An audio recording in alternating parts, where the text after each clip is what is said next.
నమస్కారం అండి. మనము రెడ్డి రాజ్యాల చరిత్ర ధారావాహికంలో ఉన్నాము.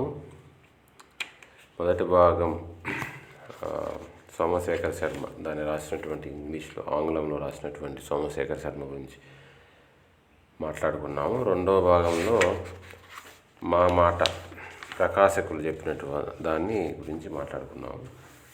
ఇప్పుడు ఇక మూడవ భాగంలో ముందు మాట ఆయన చెప్పినటువంటి మల్లంపల్లి సోమశేఖర్ శర్మ అంటే 1948లో ఇంగ్లీష్లో రాశాడు. దాన్ని యథాతథంగా ఆర్వీఆర్ గారు తెలుగులో మనకు రాశారనమాట. సో ఆయన ఏం చెప్పాడు చూద్దాం. సో ఇప్పుడు ముందు మాట. రెడ్డి రాజ్యాల చరిత్ర అన్న ఈ గ్రంథం నేను వాల్తేర్ ఆంధ్ర విశ్వవిద్యాలయంలో ఉన్నప్పుడు జరిపిన పరిశోధనల ఫలితం.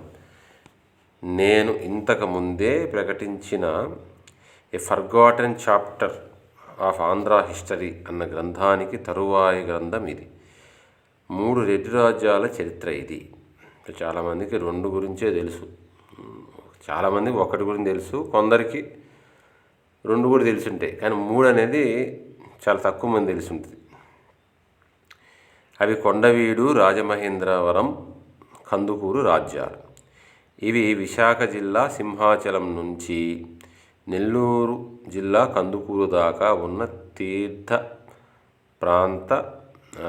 తీరస్థ ప్రాంత ప్రజల భవితను రూపొందించాయి.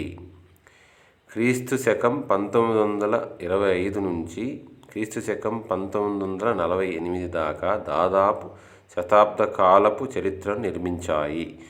ఈ 3 కొండవీడు ముఖ్యమైనది, తొలిదీని.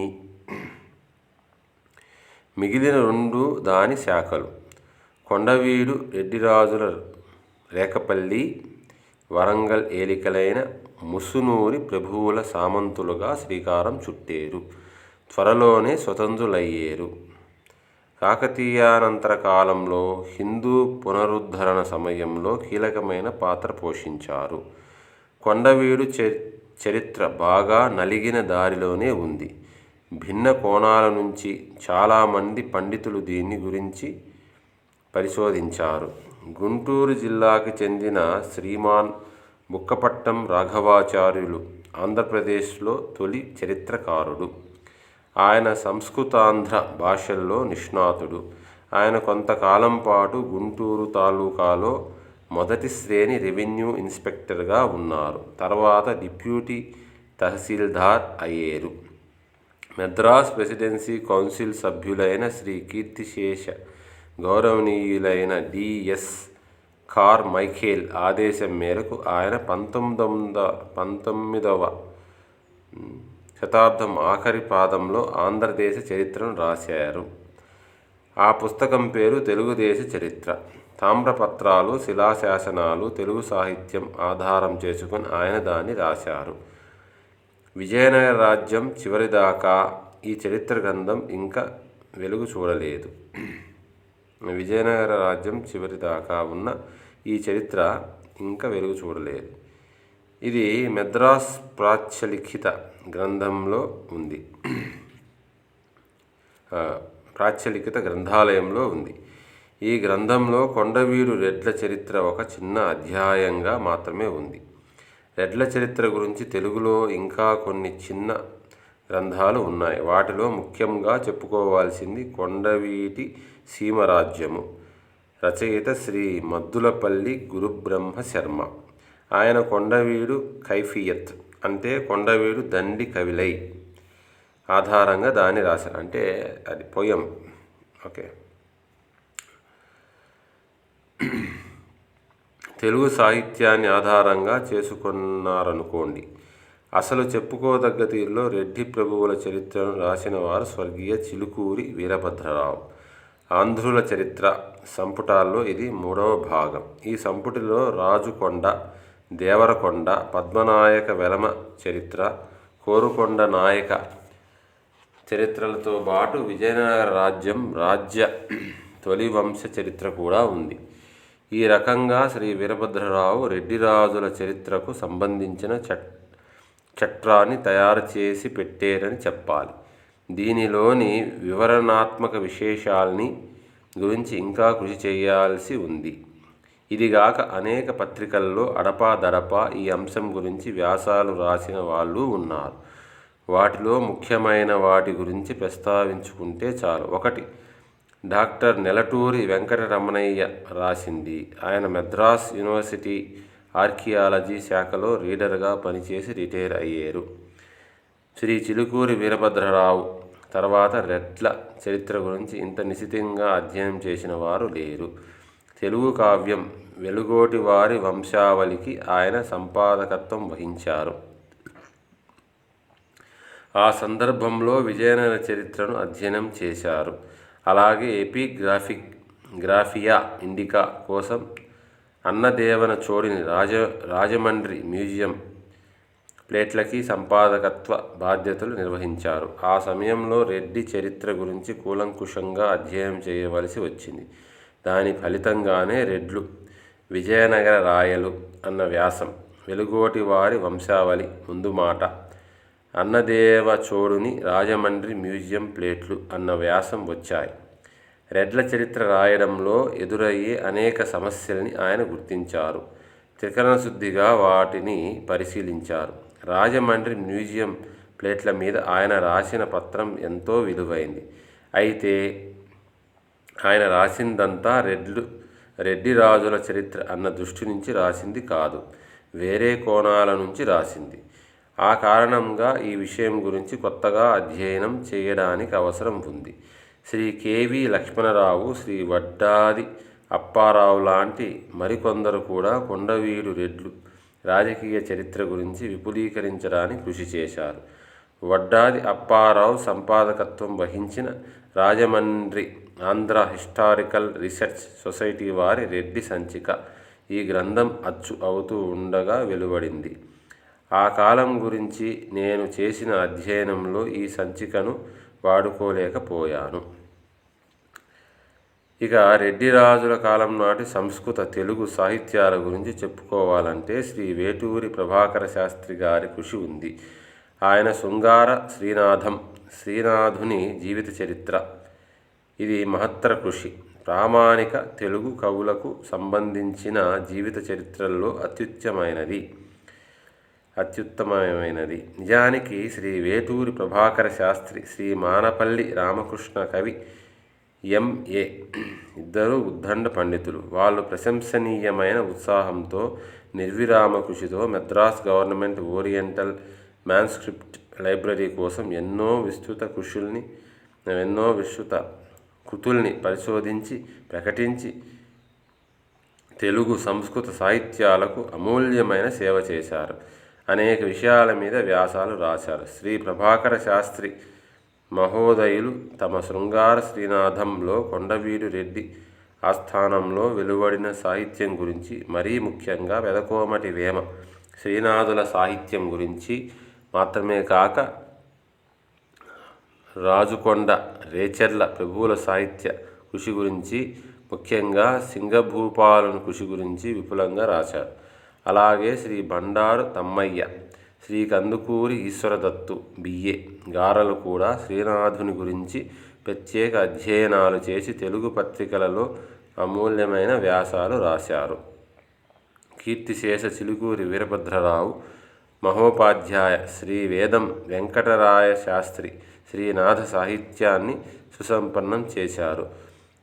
శ్రీ చిలుకూరి వీరభద్రరావు శ్రీనాథుని జీవితం గురించి రాశారు. వేదం వారు తెలుగు శృంగార నైషధ కావ్యానికి విలువైన పీఠిక రాశారు. అంతేకాక పెదకోమటి వేముని అమరు శతకానికి వ్యాఖ్య కూడా రాశారు. మద్రాస్ యూనివర్సిటీలో సంస్కృత లెక్చరర్ అయిన డాక్టర్ వి రాఘవన్ సంస్కృత సాహిత్యంలో కాళ్లకు అడ్డం పడే చిక్కుముళ్ళనెన్నింటినో తడిమేరు. విశ్వేశ్వరుని మీద, బొమ్మకంటి అప్పయ్యార్యుని మీద విద్వత్తు తొణికిసలాడే పత్రాలు రాశారు. వాళ్ళిద్దరూ రేచర్ల ఆస్థానంలో ప్రఖ్యాత సంస్కృత కవులు. అలాగే రాఘవన్ కోలాచల మల్లినాథుని వైశ్యవంశ సుధాకరం గురించి రాశారు. ట్రావెన్కోర్ ప్యాలెస్ లైబ్రరీలోని సంస్కృత లిఖిత పత్రాల వర్ణనాత్మక పట్టిక ప్రజలకి అందుబాటులోకి రాకపూర్వమే పెదకోమటి వేము సంగీత చింతామణి అన్న సంస్కృత కృతిని ఈయనే నా దృష్టికి తీసుకువచ్చారు. కొండవీడు రెడ్డ చరిత్ర గురించి పైన ప్రస్తావించుకున్న పండితులు రాసినవన్నీ అనేక సమస్యల్ని అర్థం చేసుకునేందుకు నాకు ఉపకరించాయి. వాళ్ళ కృషి వల్ల కానీ లేకపోతే రెడ్ల చరిత్ర ఇవాళ ఉన్నంత వివరంగా ఉండేది కాదు. అంచేత నేను వాళ్ళకి హృదయపూర్వక కృతజ్ఞతలు తెలియజేసుకుంటాను. మన పాత చరిత్రని పునర్నిర్మించుకోవడానికి, ఈ యుగం నాటి సాహిత్య సమస్యల్ని పరిష్కరించుకోవడానికి ముఖ్యమైన ఆధారం శిలాశాసనాలు. రెడ్డి రాజుల చరిత్రకు సంబంధించి ఈ సమాచారం చాలా తక్కువగా ఉంది. అంచేత ఆ యుగానికి సంబంధించిన రాజకీయ, సాహిత్య అంశాల విషయంలో అభిప్రాయ భేదాల అవకాశం ఉంది. అందుబాటులో ఉన్న సాక్ష్యాల ఆధారంగా ఈ చిక్కులన్నింటినీ నేను పునఃపరిశీలన చేశాను. నాకు సత్యం అని తోచిన నిర్ణయాలకు వచ్చాను. ఈ గ్రంథ రచనకు నేను సంప్రదించి లబ్ధి పొందిన వ్యాసాలు రాసిన వాళ్ళందరికీ నేను కృతజ్ఞుణ్ణి. ఈ గ్రంథం 2వ భాగంలో సాంస్కృతిక చరిత్ర గురించి ఉంది. దీనికి నేను చాలా ప్రాముఖ్యం ఇస్తున్నాను. ఆనాటి జీవితం గురించి, జీవితాశయాల గురించి, భిన్న పార్శ్వాల్లో ఆనాడు ఉన్న జీవిత రీతుల్ని గురించి స్పష్టమైన చిత్రణ ఇవ్వడానికి, సత్యదూరం కాని చిత్రణ ఇవ్వడానికి నేను ప్రయత్నించాను. గతించిన కాలంలో రెడ్ల యుగం నాటిలాగా ఏ అదృశ్య శక్తులు వెనక ఉన్నాయో కనిపెట్టడం, ఆనాటి ప్రజలు అలా ఎందుకు ఉన్నారో అందుకు చోదకం చేసే శక్తుల్ని కనిపెట్టడం నిజంగా కష్టభూయిష్టమైన పని. ఏమంటే మన కాలానికి ఆనాటికి మధ్య చాలా వార ఉంది. జీవిత దృక్పథం, భావనల్లో, అలవాట్లలో ఈనాడు పాశ్చాత్య సంస్కృతి ప్రభావం, ఆలోచనా ప్రభావం చాలా ఉంది. నేను doctor N Venkataramanaiah MA PhD గారికి చాలా రుణపడి ఉన్నాను. ఈ గ్రంథం ఆరంభం నుంచి ఆయన ఎంతో ఆసక్తి చూపించారు.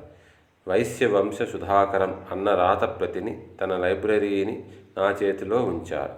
ఈ గ్రంథం ప్రూఫ్లు దిద్ది పెట్టారు. ఆంధ్ర విశ్వవిద్యాలయం చరిత్ర, అర్థశాస్త్ర, రాజనీతి శాఖ ప్రొఫెసర్ మామిడిపూడి వెంకట రంగయ్య గారికి, ప్రొఫెసర్ గోర్తి వెంకటరావు గారికి నా కృతజ్ఞతలు. నా రచనల పట్ల వాళ్ళు చూపించిన ఆసక్తికి నేను వాళ్ళకి కృతజ్ఞతలు చెప్పాలి. అలాగే ప్రొఫెసర్ విస్సా అప్పారావు, ఆంధ్ర విశ్వవిద్యాలయం యూనివర్సిటీ కాలేజీ ప్రిన్సిపాల్ గారు నేను యూనివర్సిటీకి రావడానికి కారకులు. ఆయనే గతంలో నేను రాసిన గ్రంథానికి, ఈ ప్రస్తుత గ్రంథానికి ప్రేరణ ఇచ్చారు. వారికి నా కృతజ్ఞతలు. ఈ రాతప్రతిని సరిచూసిన వారు ఆంధ్ర విశ్వవిద్యాలయం ఇంగ్లీషు శాఖ లెక్చరర్ శ్రీ బి ముత్తుస్వామి. ఆయనకి నేను కృతజ్ఞతలు తెలియచేసుకోవాల్సిన అవసరం ఉంది. త్రివేణి పత్రిక సంపాదకులు శ్రీ కె రామకోటేశ్వరరావు, ఉపసంపాదకులు శ్రీ మంజేరి ఎఫ్ ఈశ్వరన్ గారు రాతప్రతిని చూసి విలువైన సలహాలు ఇచ్చిన వారు. వాళ్ళకి నా కృతజ్ఞతలు. ఈ గ్రంథ రచనకు ఉపక్రమించినప్పుడు నేను నడుం కట్టిన ఈ ప్రయత్నం లోతుపాతులు ఏమిటైంది నాకు తెలియదు. ఈ విషయం గురించి అధ్యయనం చేసే కొద్దీ దాని మీద నాకు ఆసక్తి పెరిగింది. ఆ ప్రయత్నంలో ఉన్న పరిధిని, ప్రాముఖ్యాన్ని అప్పుడే నేను గ్రహించాను. ఏమంటే ఆంధ్రదేశ చరిత్రలో మహత్తర దశ అది. మధ్యయుగాల గురించి, మధ్యయుగ ఉత్తర దశకు పరివర్తన చెందే సమయం అది. ఈ ఆధునిక యుగం బీజాలు అందులో ఉన్నాయి. జాతీయ వెల్లువను అనుసరించి హిందూ ఆధిపత్యం పునఃస్థాపితమైన తర్వాత మారిన పరిస్థితులకు అనుగుణంగా నూతన శక్తుల ఆవిర్భావంతో జీవితం రూపుతీసుకున్న కాలం అది. తగినన్ని సౌకర్యాలు లేకుండా అలాంటి క్లిష్ట దశ గురించి నేను కృషి చేయవలసి వచ్చింది.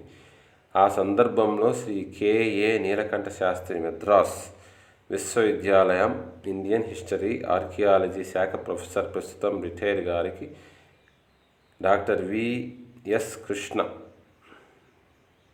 గారికి నేను కృతజ్ఞతలు చేయాలి.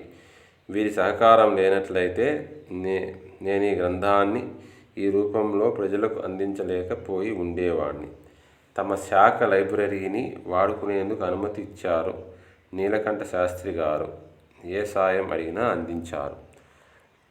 మద్రాస్ ఎపిగ్రాఫీ పర్యవేక్షకులకు నేను కృతజ్ఞతలు తెలియజేసుకుంటున్నాను. నాకు అవసరమైన శిలాఫలకాల్ని, తామ్ర శాసనాల్ని వారి కార్యాలయంలోనే పరిశీలించేందుకు నాకు వారు అనుమతి ఇచ్చారు. విశ్వవిద్యాలయ ప్రచురణలో భాగంగా ఈ గ్రంథాన్ని ప్రచురించేందుకు అంగీకరించిన విశ్వవిద్యాలయ వైస్ ఛాన్సలర్ గారికి నా కృతజ్ఞతలు. ఇక చివరిగా శ్రీ అద్దేపల్లి లక్ష్మణస్వామి నాయుడు, రాజమండ్రి సరస్వతి పవర్ ప్రెస్ అధిపతి గారికి నా కృతజ్ఞతలు. ఎంతో శీఘ్రంగా ఈ గ్రంథ ప్రచురణను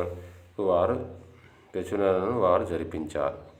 దీని అచ్చు విషయంలో ఎంతగానో ఆయన శ్రద్ధ చూపించారు. ఈ రచనలో ఉన్న లోటుపాట్లు ఏమిటో నాకు తెలుసు. ముఖ్యంగా ఎంత జాగ్రత్తగా ఉన్న అచ్చు పొరపాట్లు దొర్లేయి. పాఠకులు సహృదయంతో స్వీకరిస్తారు అని ఆశిస్తున్నాను. మల్లంపల్లి సోమశేఖర శర్మ, 22 దివాన్ రామ్ అయ్యంగార్ రోడ్, వేపేరి, మెద్రాస్ 7 అక్టోబరు 1948, అంటే 1948. సో అప్పుడు ఈయన చెప్పిన ఇవన్నీ, ఇప్పుడు మనం చెప్పిన వీళ్ళందరూ కూడా ఆయన ఎవరైతే రెఫర్ చేశారో వాళ్ళందరూ రిటైర్ అయిపోయి ఈ టైం కల్లా చాలామంది కీర్తిశేషులు కూడా అయి ఉంటారు. సో ఇది మన 3వ భాగము. వచ్చే దాంట్లో విషయ సూచిక చూద్దాం. నమస్కారం.